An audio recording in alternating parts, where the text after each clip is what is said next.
Hola, ¿qué tal, ciudadanos? ¿Cómo están? Bienvenidos a su canal Ciudadano 21 TV y El Despertador.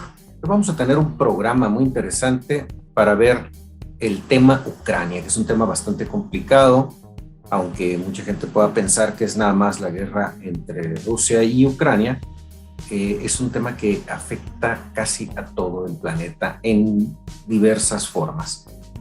Y vamos a tener con nosotros a dos analistas geopolíticos, el señor Aníbal González de Brasil y el señor José Antonio Aguilar de España.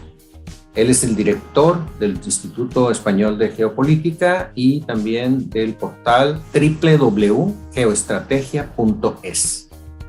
Y vamos a pasar con ellos. Bueno, pues ya estamos aquí con nuestros invitados.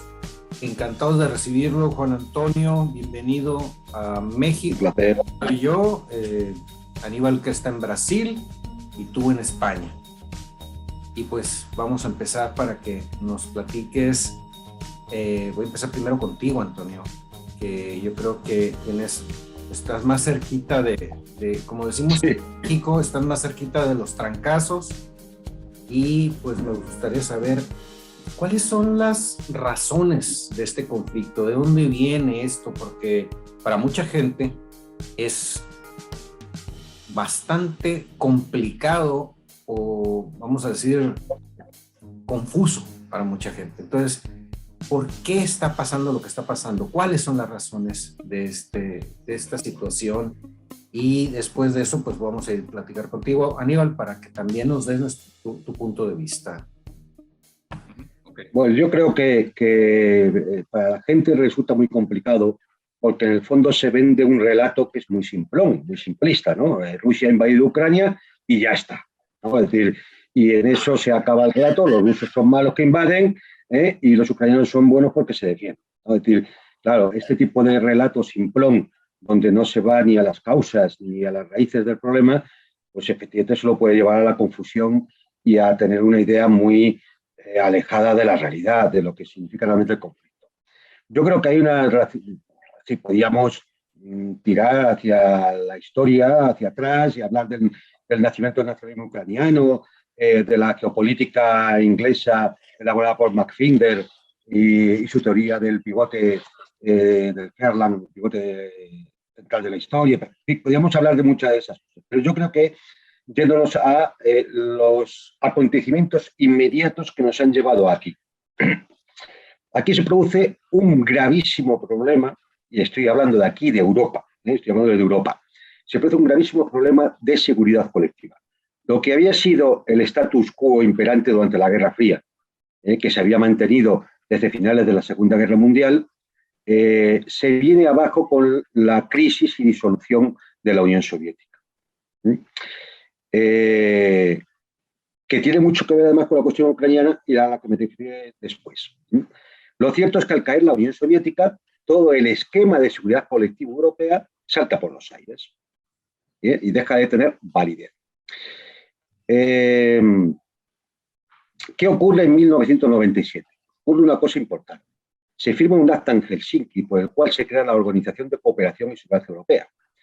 Y este tratado, este acuerdo, este acta, tiene una parte muy importante, tiene un punto muy importante que establece un principio de indivisibilidad de la seguridad colectiva. ¿Qué quería decir esto? Quería decir que ningún país podía aumentar su seguridad nacional a costa de la seguridad nacional de los otros países. A partir del 1997-98 comienza a expandirse la OTAN hacia el este, entrando sucesivamente toda una serie de países que además habían pertenecido al Pacto de Varsovia, porque hay que recordar que cuando cae la Unión Soviética el Pacto de Varsovia se disuelve, pero la OTAN no. Cuando empiezan a incorporarse toda esta serie de países a la OTAN, como son los países bálticos, Polonia, Rumanía, Bulgaria, y así hasta el momento en el cual solicitan su entrada Georgia, Moldavia o Ucrania. Claro, esto que ya lo había advertido el presidente Vladimir Putin en su conferencia de Múnich en 2014, esto representaba una amenaza existencial para Rusia. ¿Y por qué representaba una amenaza existencial? Pues porque cuando los Estados Unidos y la OTAN establecían sus intenciones de colocar un sistema antimisiles contra los misiles iraníes, ¿no? Observemos el absurdo, contra los misiles iraníes en Polonia o en Rumanía, estos sistemas antimisiles son de doble uso, porque va en función de la cabeza explosiva que yo le ponga al misil. Pueden ser misiles defensivos para detectar un ataque de misiles iraníes o rusos, que es la realidad, o puede servir para colocar ojivas nucleares en sus cabezas y ser un ataque directo contra Rusia. Claro, esto significaba una ventaja estratégica para la OTAN. ¿Por qué? Porque un principio fundamental de la disuasión durante los años de la Guerra Fría era aquello que se llamaba la destrucción mutua asegurada.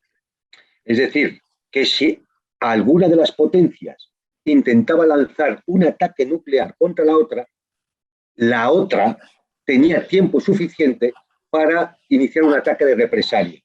Con lo cual, dado que las dos potencias se iban a autodestruir por ese ataque de represalia, no tenía ningún sentido iniciar una guerra nuclear. Esto fue la teoría de la disuasión nuclear y era lo que se denominaba la destrucción mutua asegurada. Esto hizo que no hubiera una guerra nuclear durante los años de la Guerra Fría. Así de sencillo, así de claro estaba el tema. Claro, si la OTAN avanza hasta las fronteras de Rusia y con el desarrollo además de los misiles hipersónicos actuales, esto implicaba que el tiempo de respuesta para un ataque de represalia se iba disminuyendo. Fijaros que en el momento en que se planteara la entrada de Ucrania en la OTAN y la OTAN pudiera poner este tipo de misiles ya directamente en la frontera de Rusia a 550 kilómetros de Moscú, prácticamente tienen la ventaja estratégica, porque ya no hay tiempo para el ataque de represalia, no se cumple lo de la destrucción mutua asegurada y por lo tanto no hay principio de disuasión nuclear. Es decir, estamos ante una situación de supervivencia existencial de Rusia ante sus potencias rivales.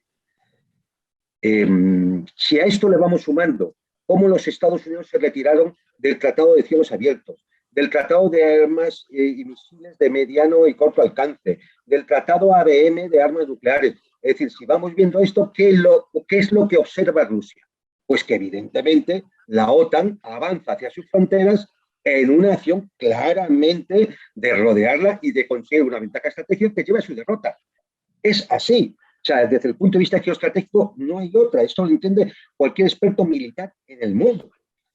Y claro, aquí encontramos que en un momento determinado Rusia se planta y promueve, hace unos meses, a finales del pasado año, promueve un tratado de seguridad colectiva europea por el cual la OTAN se compromete a no avanzar más y a retirar sus armas ofensivas hasta antes de la frontera de 1997.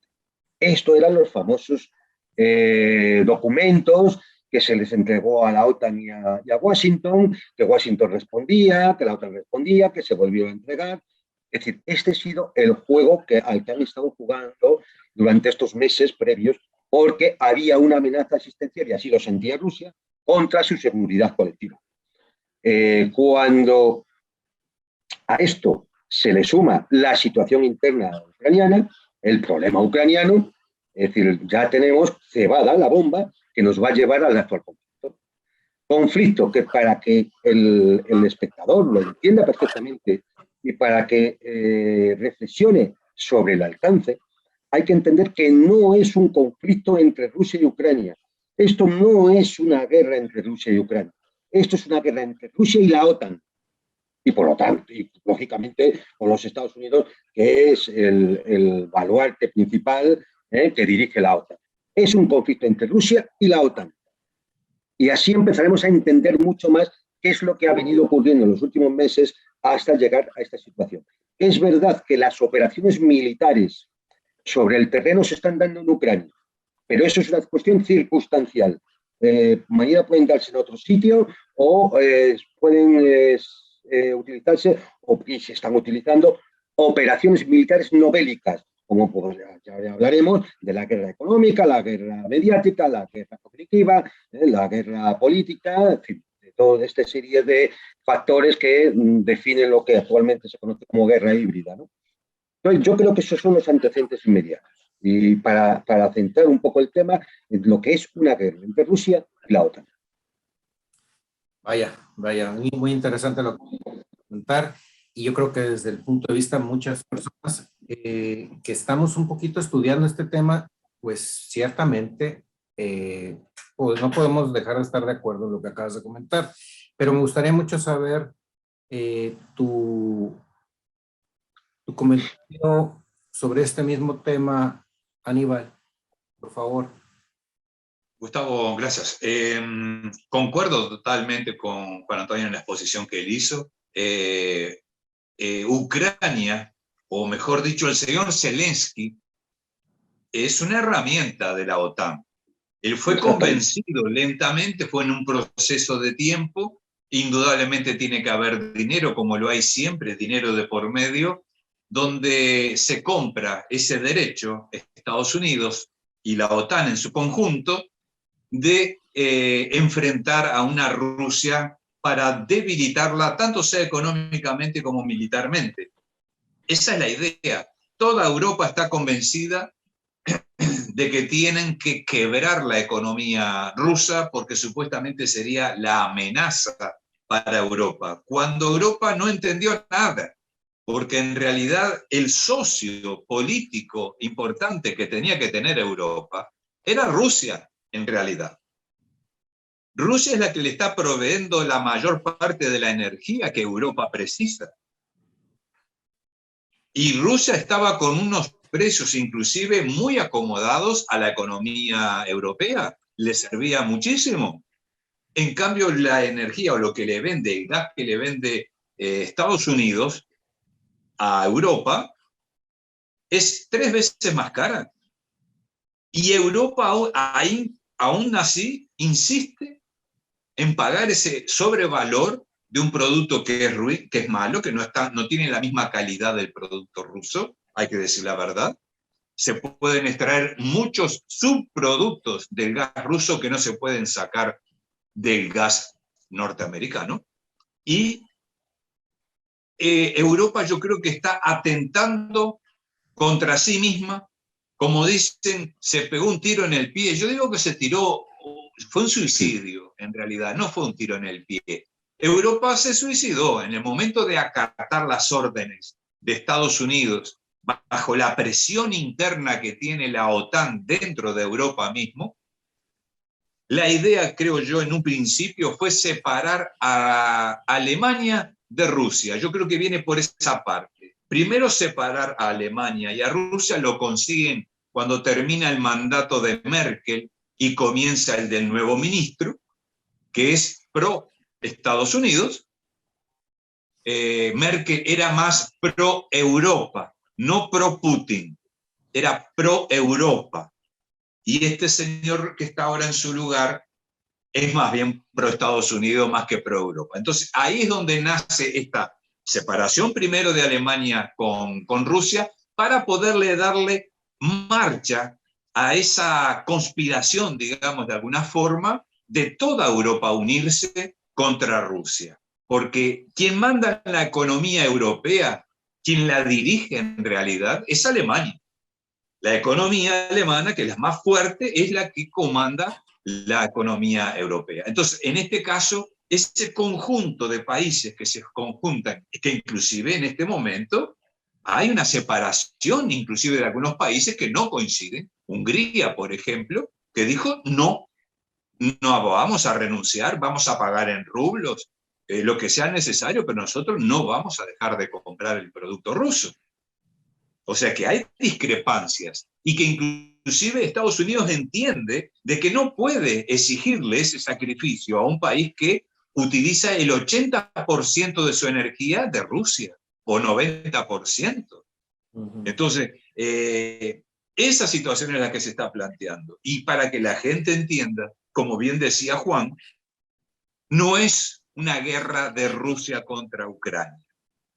Es una guerra, realmente es una guerra híbrida, en su contexto, híbrida, contra la OTAN, o sea, contra el conjunto de países que conforman la OTAN, que son los que quieren dañar a tal punto de que se llegue a disolver esa Rusia inclusive. La idea final de todo esto, no olvidemos que Biden hace muy poco dijo que este nuevo orden mundial que están haciendo debe y será liderado por Estados Unidos. O sea, una continuación del viejo orden mundial, más hegemónico que nunca, donde todos los países pierden su soberanía y que va de acuerdo a ese famoso plan de la Agenda 2030. Es un conjunto de cosas. Hay gente que inclusive no asocia lo del COVID-19 que tuvimos en el 2020, 2021, no lo consiguen asociar con esto, creen que son cosas distanciadas, separadas, casuales. No, está todo dentro de ese paquete que se va llevando adelante conjuntamente con estos países que conforman la OTAN. Bueno, aquí entramos es lo que tenía para agregar. Sí, yo si me permitís. Sí, claro, nada más quiero, creo que vas a entrar en la misma pregunta. ¿A qué tipo de guerra estamos asistiendo, Juan, con esto? Ahora me referiré a eso, pero sí quería, porque claro, tú lo planteabas al comienzo del programa, y claro, seguramente muchos espectadores también lo dirán. Vale, muy bien, esto es una guerra de Rusia contra la OTAN, y de la OTAN contra Rusia. Es decir, estamos hablando de un enfrentamiento en la geopolítica mundial. Vale, pero entonces, ¿cuál es el papel de Ucrania? ¿Por qué, digamos que el incendio comienza en Ucrania, ¿no? Yo creo que sí le podríamos dedicar un par de minutos para intentar aclarar el por qué Ucrania, ¿no? Adelante. Es decir, esto yo creo que es importante. Vamos a ver. Y aquí sí creo que decía que había unas razones que eran inmediatas y otras que había que tirar un poco por atrás, ¿no? Y hemos hablado antes de cómo cuando cae la Unión Soviética, pues comienza la OTAN a extenderse, etcétera, etcétera, ¿no? Y aquí hay una cosa que es la cuestión ucraniana. La cuestión ucraniana, porque Ucrania aparece como Estado independiente a la caída de la Unión Soviética. ¿Sí? Pero hay que decir la verdad y la gente tiene que saberlo. En marzo de 1991 se celebra un referéndum en la Unión Soviética, el primer referéndum en la Unión Soviética. Y se le preguntó al pueblo soviético si quería mantener la Unión o no. Y este referéndum, el 76,4% de los votantes, que se acercó a un 70% de participación en el referéndum, el 76,4% de los votantes votaron por la permanencia de la Unión Soviética. Ante esto fue en marzo de 1990, ante esto, tres traidores, es decir, Boris Yeltsin, Kuznetsov de Ucrania y el bielorruso, que no recuerdo en este momento su nombre, se reunieron en el bosque de Belaceva a firmar la disolución de la Unión Soviética, ninguneando la voluntad del pueblo soviético. Totalmente. Y en diciembre de ese año fue cuando entra en vigor el pacto al que habían llegado y Gorbachev firma el decreto de disolución de la Unión Soviética. Todo esto es tan ilegal, que la Duma rusa, el 15 de marzo de 1996, declaró ilegal ese tratado. Declaró ilegal la disolución de la Unión Soviética y declaró legal los resultados del referéndum de 1991. Es decir, desde el punto de vista del derecho y de la justicia y de la democracia, la República de Ucrania, la República de Bielorrusia y la República Federal de Rusia no tendrían que tener consistencia legal y debería seguir existiendo, conforme a la voluntad expresada del pueblo soviético, la Unión de Repúblicas Socialistas Soviéticas.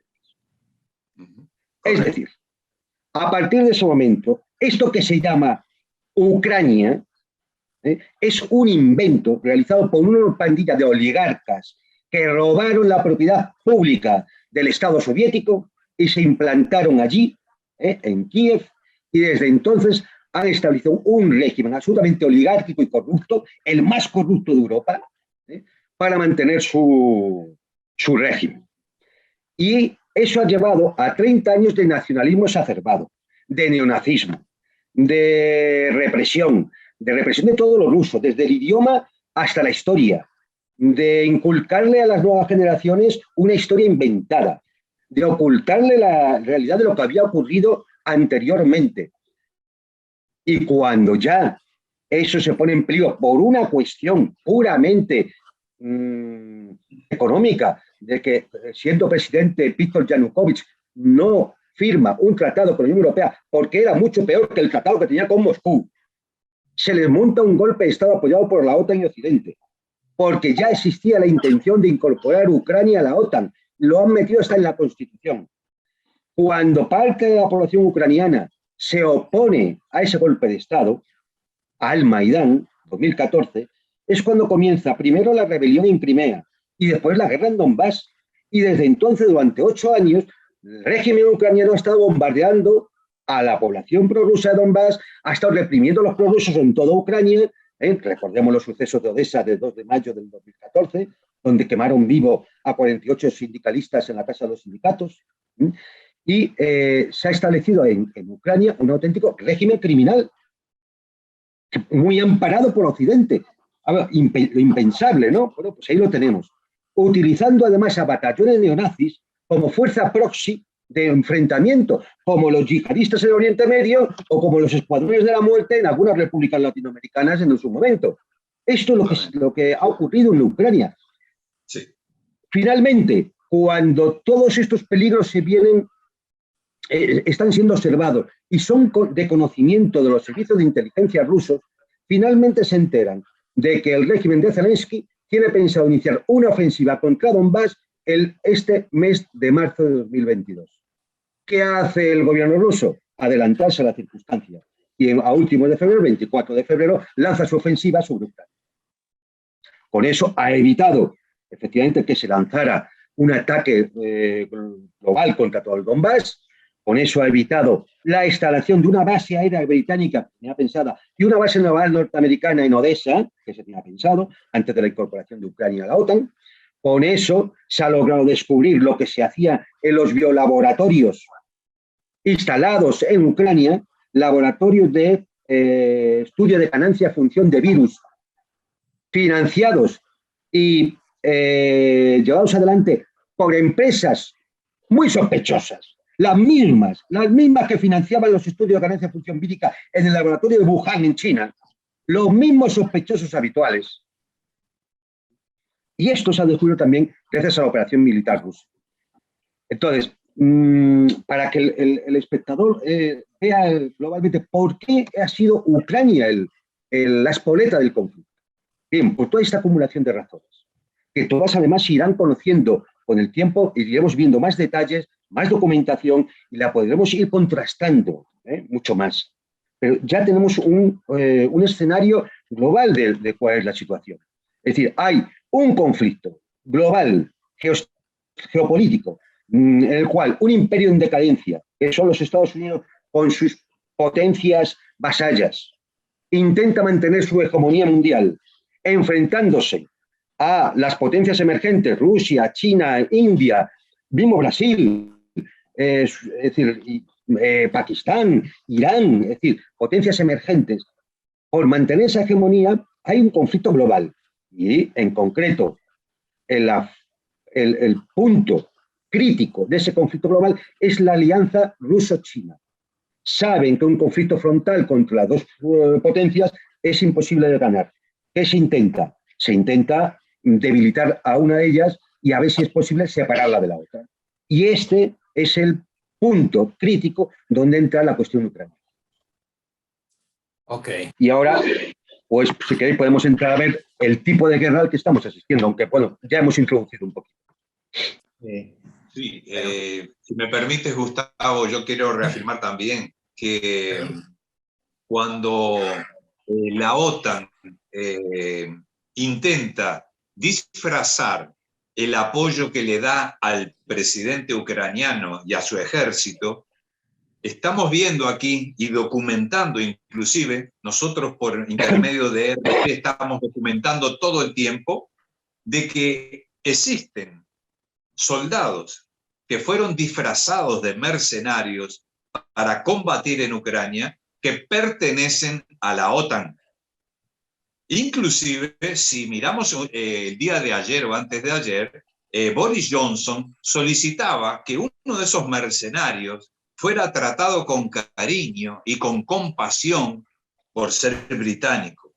Y no es por nada que el señor Boris Johnson sale a pedir por un soldado, lo que aparentemente sería un simple mercenario, cuando sabemos que se trata de un integrante de la inteligencia británica, que trabajó inclusive y luchó como soldado con los kurdos en Siria durante 4 años.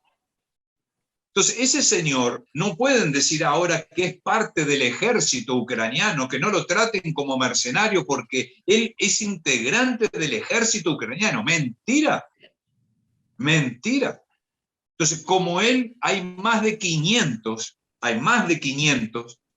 que ingresaron a Ucrania a entrenar, a enseñar y a dirigir varias de las batallas que se han llevado a cabo, inclusive esta última en Mariupol.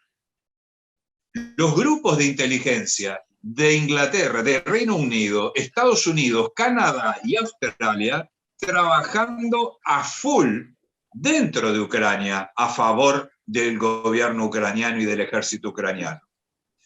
Satélite norteamericano estacionado encima de Ucrania y de Rusia, pasando información de inteligencia permanentemente 24 horas. Entonces, Rusia no está luchando contra un ejército ucraniano. Rusia está luchando contra la OTAN. Eso es lo que tiene que entender la gente. No está luchando solo contra un ejército de depravados nazis o nacionalistas, como eso se llaman. No. Esto es una guerra que no está declarada, una guerra mundial no declarada contra Rusia. Y eso es lo que tiene que entender la gente.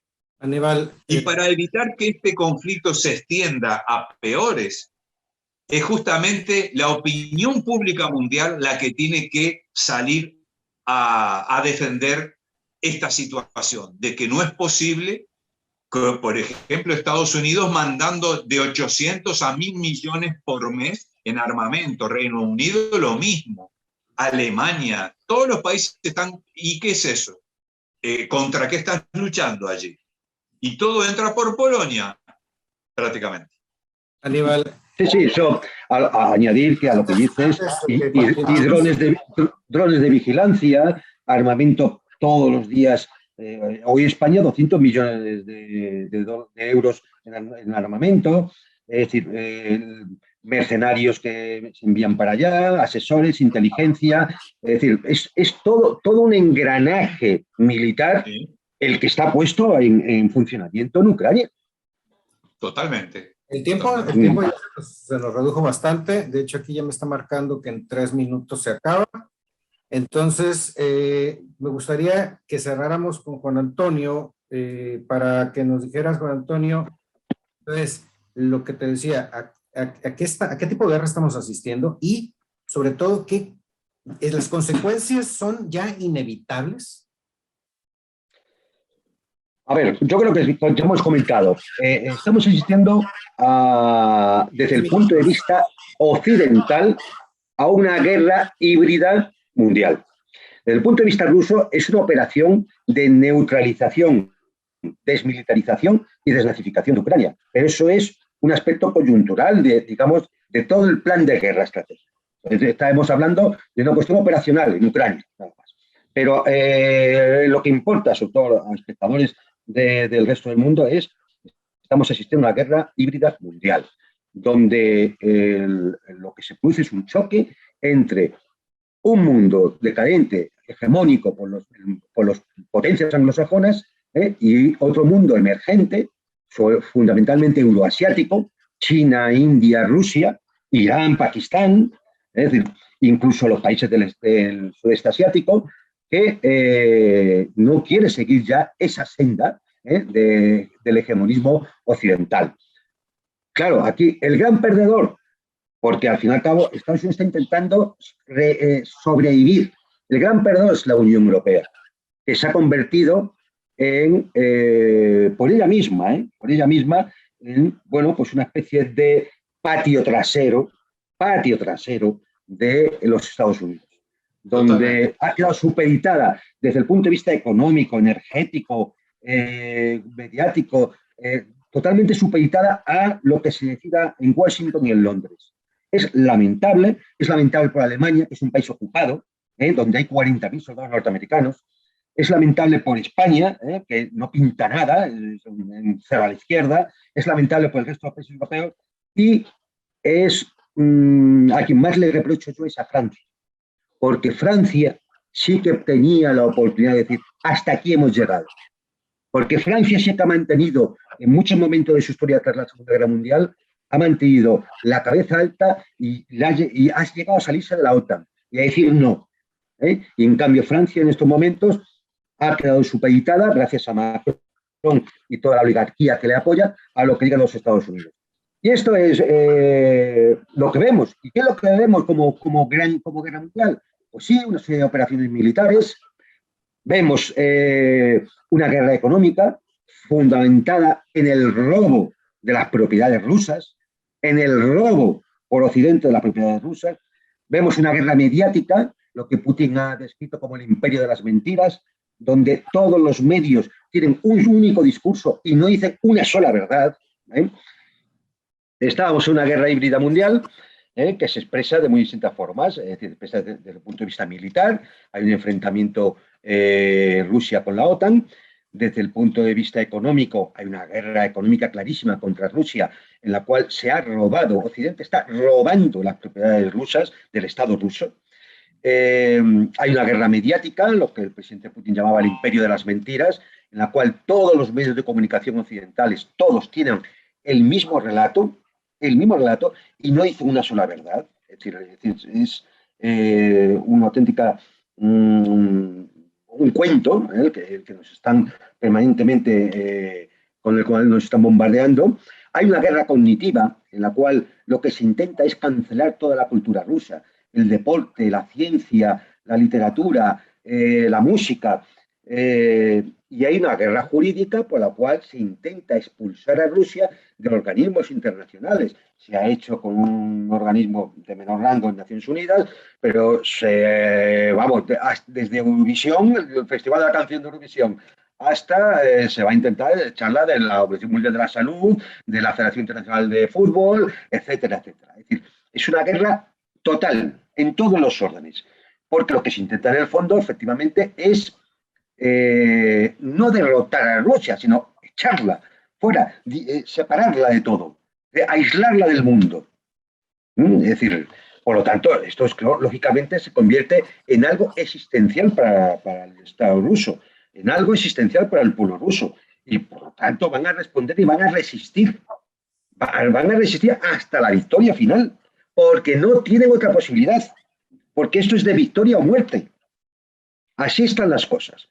Y me preguntabas finalmente sobre las consecuencias que va a tener todo esto. Y bueno, hay mucho que hablar, ¿no? También es verdad que esto es un poco más especulativo, pero yo creo que sí hay cosas que podemos ya entrever como que van a afectarnos inexcusablemente durante las próximas décadas. Una es la división del mundo. El mundo se está dividiendo entre aquellos que siguen las directrices de Occidente, del Occidente anglosajón fundamentalmente, de la anglosfera, y aquellos que buscan su soberanía nacional. Y esto, ahí entrarán países y pueblos de muy distintos rangos, religioso, cultural, civilizatorio, etcétera. Es decir, pueden ser desde países de las Américas o de África, de Asia, pero son aquellos que se van a oponer a la hegemonía unilateral del Occidente. Van a aparecer bloques militares. Se le llamará de una forma o de otra, serán acuerdos bilaterales o no, pero van a aparecer bloques militares. Porque ya existe un bloque, OTAN-AUKUS, es un bloque global, un bloque militar global. Esto va a llevar a una guerra fría, inexcusablemente. Ya la hemos estado viviendo desde el 2014 fundamentalmente y esto se va a intensificar. Y además va a traer consigo una crisis económica, energética y alimentaria, porque todo el sistema global que se había establecido y con el cual la gran oligarquía mundial pensaba hacer el gran reset para el dominio del mundo, se empieza a resquebrajar. Se empieza a resquebrajar porque hay potencias, como Rusia, como China, como India y demás, que ya no están dispuestas a pasar por ahí. Es la lucha de la multipolaridad frente a la anglosfera uniforme y que quiere dominar el mundo al completo. Es una lucha donde van a aparecer sistemas económicos distintos y sistemas de pagos distintos y donde van a aparecer sistemas mediáticos distintos, donde va a haber diversos tipos de informaciones, donde se va a imponer el realismo en las relaciones internacionales, es decir, yo y mis aliados, porque si no me machacan, donde la Unión Europea va a acabar en la insignificancia, así, va a acabar en la insignificancia, va a ser el patio trasero de los Estados Unidos, donde va a haber luchas importantes en África y en Latinoamérica, porque van a ser zonas donde los poderes internacionales van a chocar por sus propios intereses geoestratégicos, donde hay un grave peligro de incendio bélico en el Pacífico, fundamentalmente por la cuestión china, sea por Taiwán, sea por el mar de China Meridional, sea por el intento de asfixiar a China como se quiere asfixiar a Rusia. Y en definitiva va a aparecer un mundo donde se va a imponer la cultura de la cancelación, de la censura, de los ideales liberales anglosajones, frente a un mundo donde van a primar las tradiciones nacionales de los pueblos, la libertad, y donde frente a la economía financiera basada en el dólar y en monedas que no tienen nada detrás y puramente especulativa, pues van a aparecer economías donde van a intentar ser monedas, tener monedas y sistemas financieros respaldados por el oro o por los recursos naturales, que es riqueza real. En definitiva, en el fondo, va a haber una lucha entre la OTAN-AUKUS y Eurasia, donde habrá zonas del mundo en los cuales se provoque el conflicto y el choque directo, sea en África, en Latinoamérica, en el Pacífico. Hay que pensar que por muy potente que nos puedan parecer los Estados Unidos y las potencias anglosajonas, Eurasia, las potencias emergentes eurasiáticas, conforman 4.600 millones de habitantes de los 7.900 que tiene el planeta. Conforman el 40% del PIB del mundo y conforman 5 de las 9 potencias nucleares. Es decir, estamos ante una clara división del mundo que la vamos a tener durante décadas, durante bastantes décadas. Muchas gracias, Juan Antonio. Pues ya por el tiempo, Aníbal, me gustaría que nos dieras un cierre, una conclusión a todo esto que hemos estado platicando. Sí, yo quería agregar inclusive que existe la conformación del BRICS. El BRICS entiende como socios a China, Rusia, India, Brasil y Sudáfrica. Ese conjunto de naciones conforman casi el 45% de la población mundial, que es bastante y es mucho. Entonces, creo que, como dice Juan, hay una división ya estaba planteada desde hace mucho tiempo, solo que no se había reafirmado como ahora, donde la gente tiene que dejar, las naciones tienen que dejar de estar encima del muro mirando sin tomar parte en el asunto. Ahora las naciones tienen que decidir de qué lado están. Estados Unidos bajo amenazas. Estados Unidos bajo amenazas permanentes está obligando a muchas naciones a formar parte de su grupo. Naciones que ni siquiera están de acuerdo con Estados Unidos. Pero ya sabemos cuáles son las amenazas que implica aquí Estados Unidos contra las pequeñas naciones. Lo mismo en Sudamérica. Ahora entraron las amenazas de Estados Unidos para que se levanten su voz contra Rusia y también quebrando viejos pactos comerciales, económicos y militares con Rusia, que no va a suceder. Entonces, como decía Juan, posiblemente tengamos derivaciones, conflictos a nivel sudamericano, a nivel asiático, a nivel todavía de Oriente Medio, porque este quiebre del orden mundial comienza en Siria. Cuando Rusia decide entrar en guerra en Siria, ahí quiebra los planes inmediatos de la OTAN, en realidad, no Estados Unidos, de la OTAN. Porque acá tenemos que hablar de la OTAN, no es solo Estados Unidos. Entonces, cuando nace ese quiebre allí, ahí se entra a complicar la situación para Estados Unidos. Y esa salida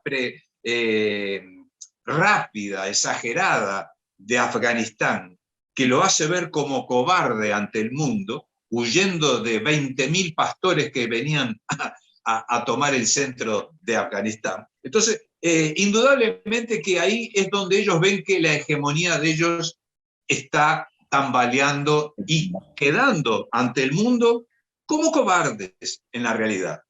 Si la gente que analiza un poco las guerras norteamericanas, unas 200 guerras, creadas, invasiones y todo lo demás, Estados Unidos no ha conseguido ganar una solo. No ha conseguido. Lo que ha conseguido es desestabilizar, lo que ha conseguido es quebrar el orden, imponer el caos y decir que lleva a la democracia. Caso Libia, caso Yugoslavia, caso Afganistán mismo. 20 años luchando contra los talibanes, 20 años luchando contra los talibanes, 20 años robándoles el opio y se van de Afganistán como cobardes. ¿Y quién queda en el gobierno? Los talibanes. ¿Y cómo quedan? Más armados que cualquier otra nación del área. Más armados que cualquier otra nación del lugar.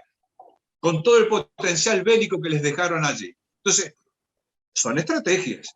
Acá no son errores. Son estrategias. Están alimentando el terrorismo, como lo hicieron en Siria. ISIS, Daesh, reconocido por Hillary Clinton, que dice, nosotros nos vimos obligados a crearlos. Caramba, lo mismo están haciendo con los nazis en Ucrania. Ellos están alimentando ese fuego y ese nacionalismo, ese nazismo, esa ultraderecha degenerada, por decirlo de alguna manera, porque no son toda la población ucraniana que tiene ese pensamiento. Es un grupo. Estamos hablando de 500.000, 600.000 nacionalistas ucranianos nazistas alimentados por otros grupos del exterior que piensan igual, que actúan igual. Sabemos, Juan, Gustavo, sabemos muy bien de que en Alemania existen los grupos nazistas, en Francia existen, en España, en todos los países europeos. La raíz nazi tuvo raíces y tuvo hijos. Y esos están ahora apoyando en las medias y en todo lo que se está desenvolviendo ahora, se está haciendo en Ucrania.